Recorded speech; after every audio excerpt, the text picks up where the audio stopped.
জেলাভিত্তিক মৎস্য উৎসবের সূচনা পানিসাগরে শুক্রবার দুপুর 1টায় উত্তর ত্রিপুরা জেলার পানিসাগর বিবেকানন্দ মুক্ত মঞ্চে আয়োজিত হয় এক দিবসীয় জেলাভিত্তিক মৎস্য উৎসব। প্রদীপ প্রচলনের মধ্য দিয়ে মৎস্য উৎসবের শুভ সূচনা করেন জেলা পরিষদের সভাধিপতি অপর্ণা নাথ। সাথে উপস্থিত ছিলেন জেলা পরিষদের সহকারী সভাধিপতি ভবতোষ দাস, মৎস্য দপ্তরের উপপরিচালক বিজয় রায়, অতিরিক্ত জেলা শাসক এল ডার্লুং, পানিসাগর নগর পঞ্চায়েতের চেয়ারপারসন অনুরাধা দাস প্রমুখ। এদিকে অনুষ্ঠানে আলোচনা রাখতে গিয়ে উপস্থিত অতিথিরা বলেন, রাজ্যে ভাতের সাথে মাছের চাহিদাও ব্যাপক, কিন্তু চাহিদা অনুযায়ী নেই মাছের উৎপাদন। আর মাছের চাহিদা পূরণ করতে অন্ধ্রপ্রদেশের উপর নির্ভর করতে হয়।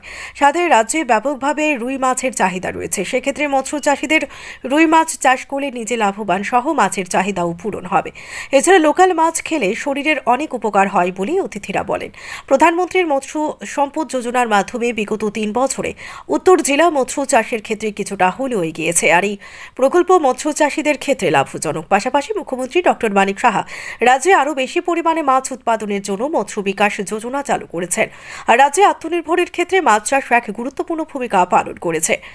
এছাড়া কেন্দ্র ও রাজ্য সরকারের দেওয়া বিভিন্ন প্রকল্পের মাধ্যমে সাধারণ মানুষকে মাছ চাষে এগিয়ে আসতে হবে এবং কমার্শিয়াল চিন্তা করতে হবে। এদিকে উপস্থিত অতিথিদের হাতিয়ে জেলার বিভিন্ন এলাকার মৎস্য চাষীদের উৎসাহিত করতে সম্বর্ধিত করা হয়। সাথে 2 জন মৎস্য চাষীকে 45,000 টাকা করে আর্থিক সাহায্যও করা হয়।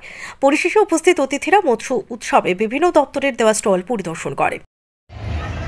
বড় একটা গুরুত্বপূর্ণ দায়িত্ব আমাদের আছে, সেটা হচ্ছে আমাদের একটা চিন্তা, আমাদের একটা টার্গেট থাকতে হবে যে দপ্তরের কাছ থেকে বা বিভিন্ন স্কিমের মাধ্যমে আমাদেরকে পুকুর খননের স্কিম দেওয়া হয়, মাছের পোনা স্কিমের মাধ্যমে দেওয়া হয়, লোন পাই আমরা।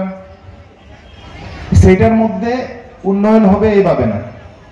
আমাদের দায়িত্ব কি, আমাদের লক্ষ্য থাকতে হবে যে এই স্কিমগুলি যা আছে সেটার আরো অতিরিক্ত নিজেও একটু উদ্যোগ নিয়ে, যা ব্যক্তিগতভাবে যা আপনি করেছেন, আপনার চিন্তা আমার চিন্তা একটু কমার্শিয়াল ভাবে, একটু আমাদের চিন্তাটা স্কেলটা একটু বড় করতে হবে, একটা কমার্শিয়াল চিন্তা নিতে হবে।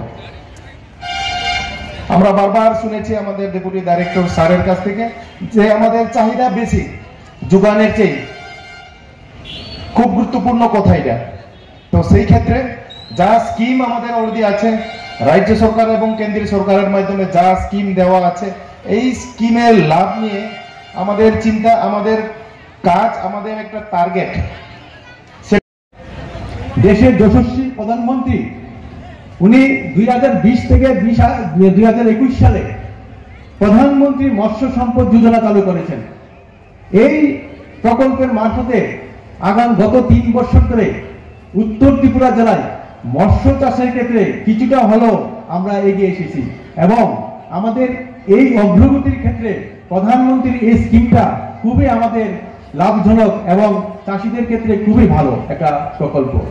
এবং পাশাপাশি আমাদের রাজ্য সরকার, আমাদের রাজ্যের জনপ্রিয় মুখ্যমন্ত্রী ডক্টর প্রফেসর মানিক শাহ মহোদয় এই মাছ চাষকে আরো বেশি বেশি উৎপাদন করার জন্য আমাদের মুখ্যমন্ত্রী মৎস্য বিকাশ যোজনা চালু করেছেন। এবং এই প্রকল্পের মারফতে আমরা গরিব মানুষের যারা মৎস্য চাষী আছেন তাদের আর্থসামাজিক উন্নয়নের ক্ষেত্রে, এবং পাশাপাশি আমাদের রাজ্য সরকারের একটা স্লোগান আছে যে আমাদের আত্মনির্ভর হতে হবে। আমি মনে করি আমাদের রাজ্যে এই আত্মনির্ভর হওয়ার ক্ষেত্রে মৎস্য চাষ একটি গুরুত্বপূর্ণ ভূমিকা গ্রহণ করছে। কমিয়ে ফেলেছে। তো এই যে আমাদের লোকাল মাছ এখানে স্টলের মধ্যে দেওয়া আছে যে মাছ খেলে আমাদের কি কি উপকার হয়, তো আমরা যদি সেই লোকাল মাছগুলো যদি আমরা খাই তাহলে আমাদের শরীরের অনেক উপকার আছে।